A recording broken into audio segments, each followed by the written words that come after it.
Future centimillionaires, understand these 3 tax laws, and you will change the trajectory of your financial future. Each financial decision is not in a silo by itself. It has to be looked at and how it relates to something else in your plan. And most people are not looking at the big picture. John Smallwood, and I want to talk about if you're a business owner and you're really going to exponentially grow your business to a point where you're going to sell it, where you're going to get to a significant income, meaning 300,000, 500,000, a million, 10 million, 100 million, whatever that is. Your decision of how you own your asset might be the most important decision that you make. And in my conversations over the last 34 years of doing this, it's the least considered factor in a business. We get a business idea and we jump out and we create an entity. We go online, we create the entity, and we go LLC. And then I'm going to ask somebody, or S Corp, or whatever it is. And then I ask, what type of entity do you have? I have an LLC. And then I ask a question. Is it taxed like a partnership or an S Corp? And nobody knows the answer to that question. And that's dangerous. Why is that dangerous? Because if you don't know what you're going to do and what kind of profits that you're going to make and whether you're going to sell the business quickly or you're going to be, hey, this is a business that we're going to own multi-generational, then my decision for entity is going to be one of the most powerful things that I can do, because it's going to potentially minimize the effect of the taxation during the accumulation, the tax on the sale, the tax through the estate tax, like where you own it, how you own it, the type of entity that you're going to choose from is going to be one of the most important things. So when you hear millionaire, that used to be a lot of money, right? And I always quantify things by what can $1 million produce in the bank from a simplistic standpoint. Like if I had $1 million back in 1981, when the 10-year treasury was 15%, 15.81, you could get CDs for 17%. Passbook savings accounts, 15 and 16%. I have clients that come in and they have them. Do I still need these books? Well, is the money still in that kind of account? No, you don't need it anymore. When you look at it, you see 13.5, 15.5, 16%. That was worth $150,000 a year if it's 15%. The same $1 million in a similar account right now, maybe you get 4.5 to 5. It's worth $50K. And then we're not even factoring in inflation from 1981 all the way through to here, right? So $1 million is not worth what it used to be. It's a lot of money, but we've kind of programmed ourselves to think, oh, $1 million is a lot of money. And there's a whole bunch of songs talking about if I had $1 million, I lost my $1 million, like a whole bunch of stuff that's out there, right? It's not that big a deal. I said to somebody the other day in one of my, actually was in a strategic coach class with Dan Sullivan, one of those entities. And I said to a woman who was in the class, she's my good friend. And she said, I feel like $1 million. And I said, that's really not that, it's not that good. I said, you look like $10 million. And she said, holy crap, you're right. I am 10 million. Okay. Here's my point. You could be a multi-millionaire, which means you have multiple $1 million. You could be a DecaMillionaire, which means you have over $10 million. You could be a centi millionaire, which means you have $100 million. So I want you to stop and think for a second. What kind of business do you own? And what direction are you going in?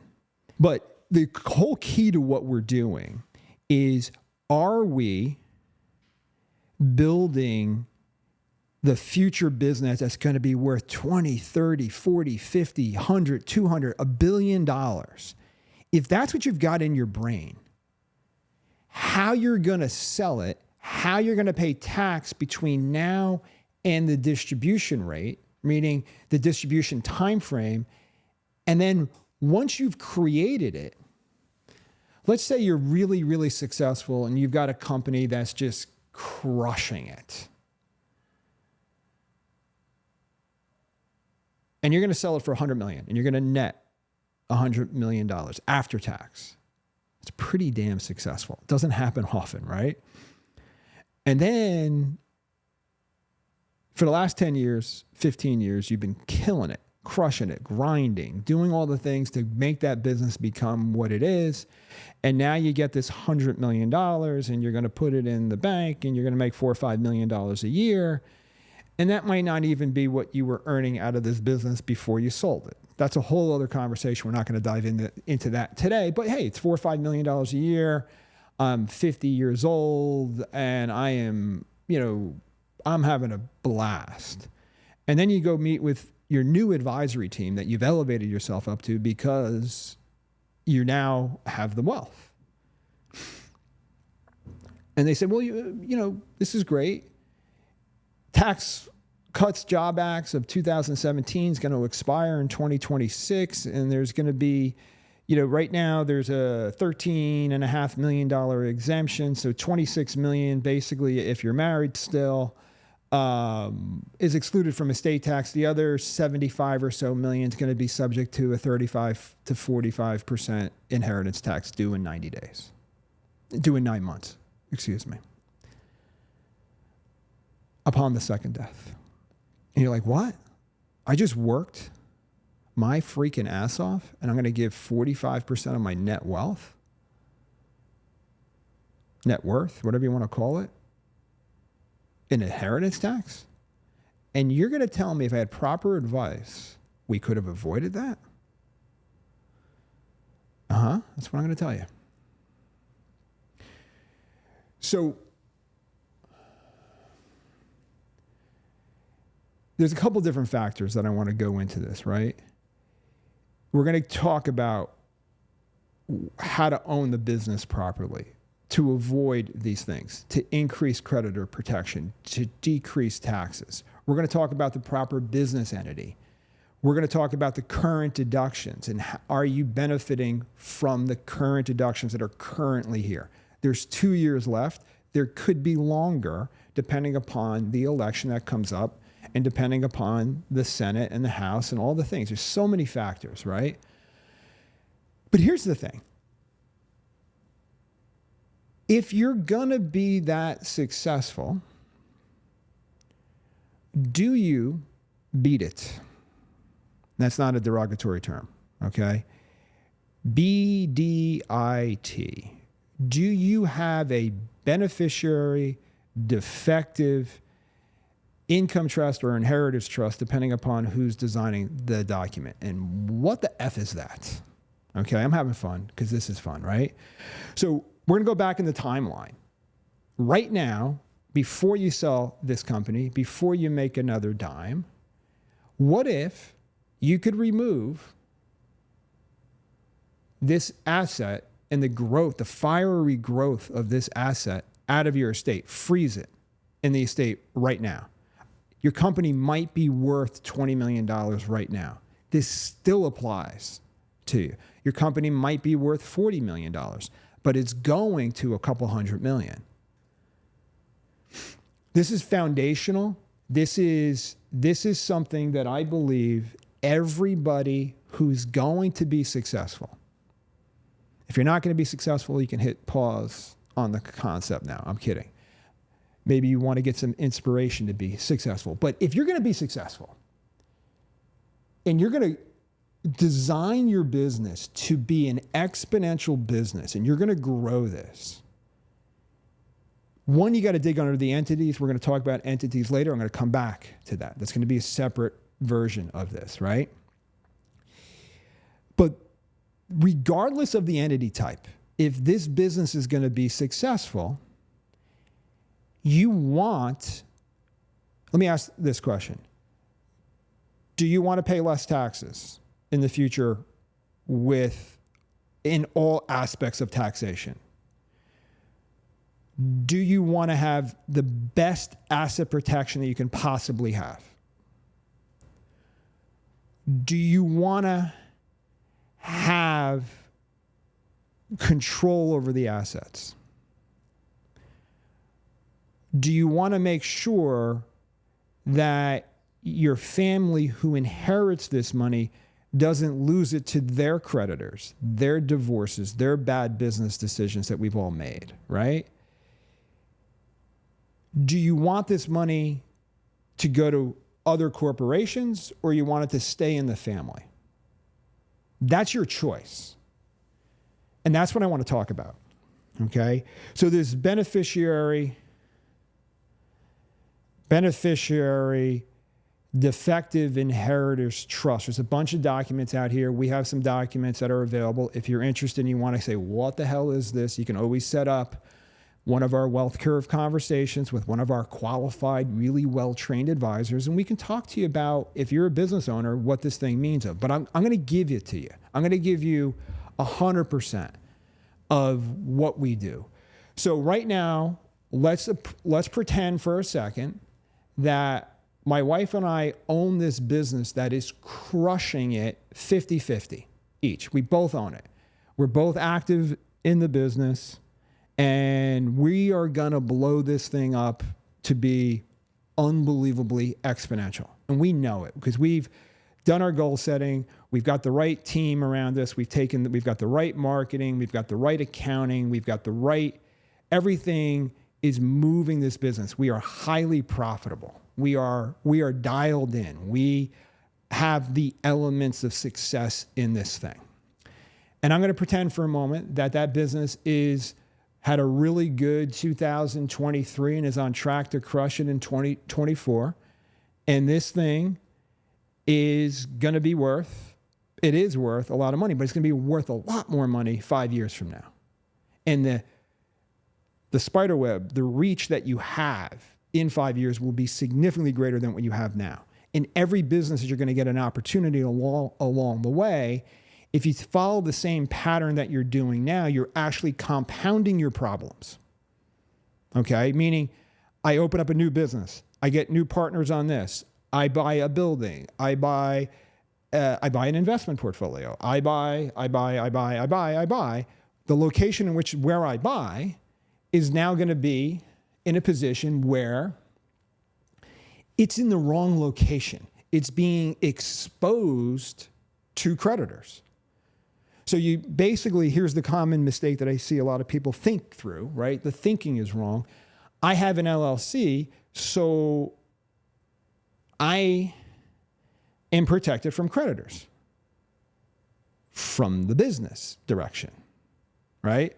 So if I have a business problem, the C Corp, the LLC, the S Corp, the LLC that's taxed like an S Corp, those decisions insulate my personal assets from business liabilities, unless I personally guarantee things.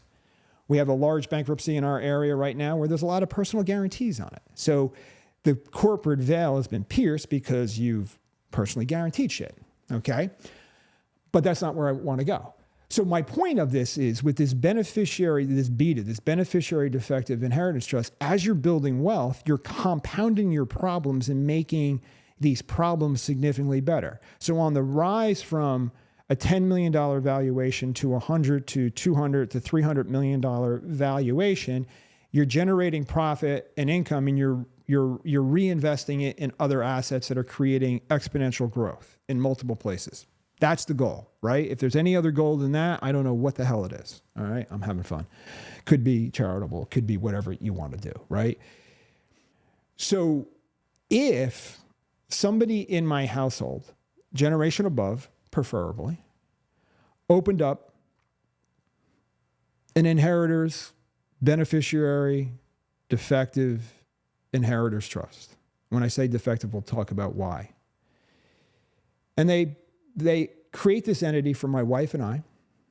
And at that moment, we get a really good business valuation of our current company and other assets that we want to consider. And we sell. Generation above creates the trust, drops in nominal money. You can research this all over the internet. There's nothing that I'm saying that you can't find. Maybe you can't do it, but you can't find it. Okay, we can help you find it. We can get the search pixels really good for you. But the idea is that the entity is now created with minimal amount of cash. And that business has got a $10 million, $15 million valuation. Depending upon the entity and the ownership structure, you could benefit from some discounting factors such as lack of marketability, minority shareholder discounts. There's a whole bunch of things that you can do, but those are things that tactically, when you get into the weeds, that's what you want to focus on, right? But the idea is I sell my business, which is disregarded for tax purposes, to my entity that I'm a beneficiary of. My wife and I are beneficiaries of that entity, and we sell it for the $20 million. Let's just use that number, 20 million, for an example. And now that entity is going to pay me back the 20 million over a predetermined time frame that you and your attorney and your financial advisor will work out at very low interest rates. And you might get a discount, so maybe the 20's worth 10. We'll figure that out. But here's the power. As I pay myself back, I've got 20 million back in my estate, but the real thing that was going to happen is that this asset was going to go to $100 to $200 million. I've just taken that completely out of my estate and the growth of it out of my estate. And when I do it, these trusts have what's called dynastic qualities, dynasty type trusts. And the dynasty trust basically puts me in a position where there are no mandatory distributions. The Kennedys, the DuPonts, the Rockefellers, et cetera, utilize these effective things. So they've been having money outside of estate taxes forever. And they have all these other wonderful tactics that they play in their wealth creation. You could see some that are very successful. You can see some that are not that successful. Okay. But the reality is, I've taken the money out of my estate, the growth of it out of the estate, the asset protection is now rock solid inside of there, because I want to go backwards and I want to finish the story that I was talking about. Is the LLC protects me,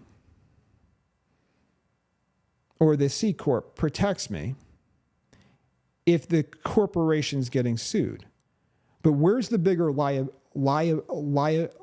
is the bigger liability? Outside of the business, in a lot of cases, depending on your business. A lot of businesses have extreme liability. But let's say that I'm driving in my beautiful, beautiful car, and I happen to run a red light last Friday because I was texting and drinking coffee and not paying attention to the road. And now we know it's not true, right? That hasn't happened, but we know it's not true. But I want you to have an example. And I get in a car accident and I either kill the person or severely disable them. Horrible story. I've told this story 34 years, 2,000, 3,000 times. The reality is it's a true story. It's happened. It's happened many, many, many, many, many times. Okay? So the theory is this. Do I have proper asset protection? Do I have a proper umbrella liability policy? All conversations, what is proper? I have $1 million. We know $1 million is worth shit. Okay. You need what's your business worth? So now I get in this lawsuit. I'm a successful business owner. And I ran over the plastic surgeon, and he's making $2 million a year. And now he can't work for the rest of his life, or she. What am I going to get sued for? 40-year-old plastic surgeon making $2 million is going to do that for 20 years. That's like $40 million plus pain and suffering, plus interest, plus one of the things that's really interesting is you look at that lawsuit and it's all the care that has to be given. That has to be factored into that thing. So let's say they win for $50 million and I have an umbrella for $5 million because I had good planning. It's not. Where's the $45 million coming from? That beautiful entity that I own that's producing $2, $3, $4 million a year is now at risk because this lawsuit originated from things that I own. If I don't own it, it's not part of, and the document's driven, not driven, but drafted in a manner in which there are no mandatory distributions, dynastic qualities. There's no distributions being made to your creditor. And if they attach a lien to it, they get hit with all the taxation. So imagine having a $2 million a year thing that you've attached to, but you got to pay the taxes, but you don't have the money. How many years in a row can you do that? You're going to negotiate, right?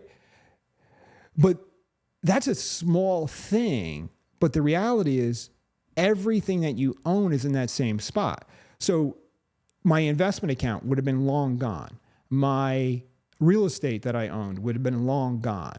In New Jersey, my house would be gone, right? Because there is no, Florida creditor proof, blah, blah, blah, right? You got to look at your state. Each state level has different asset protection. I'm not going to dive into this in the podcast, but I want you to understand, if I don't do it properly today, I expose myself to creditors. I expose myself to more taxation because the inheritance tax on the back end will be massive. Okay. The other side of this thing is that as I accumulate money, as the company produces profits, I take a salary out of the company the same way I am. The profits go into the beat it, and the beat it, if you need more money for personal, for like consumption, you distribute. If you're buying hard assets, cars, boats, planes, trains, automobiles, just having fun with that one. It's a great movie. Real estate, stock portfolio, bond portfolio, life insurance, all kinds of cool things. The entity can buy all that stuff. And now it's not in your estate, it's outside of your estate. Do you see how powerful this small little step is? Right?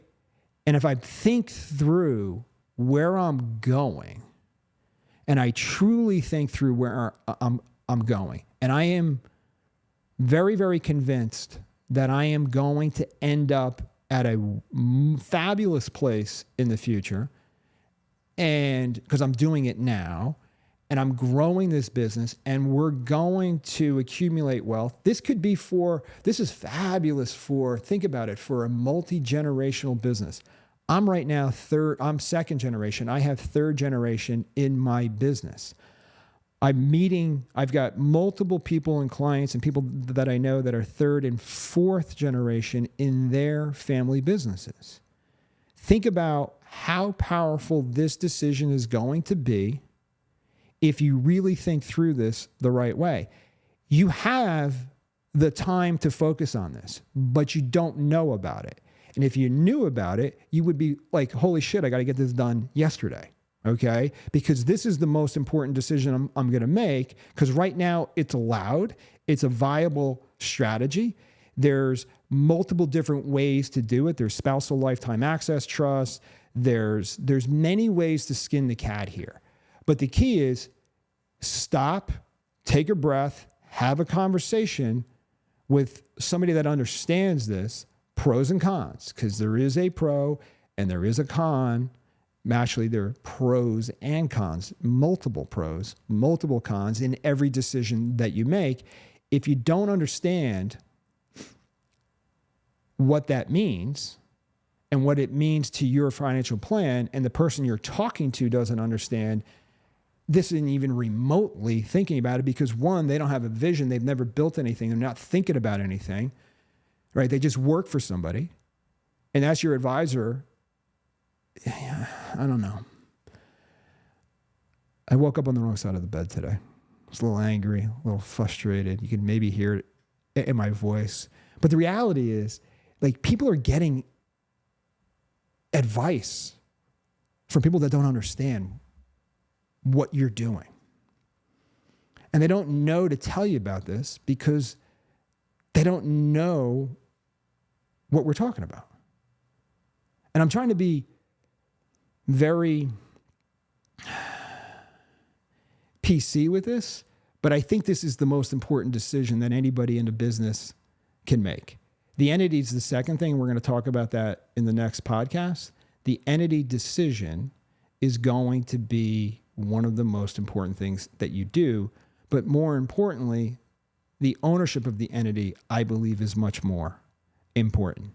So if you're going to be a multi-DecaMillionaire on the ride to a centimillionaire, you should beat it. And if you're not beating it, you really need to think about why you're not doing it.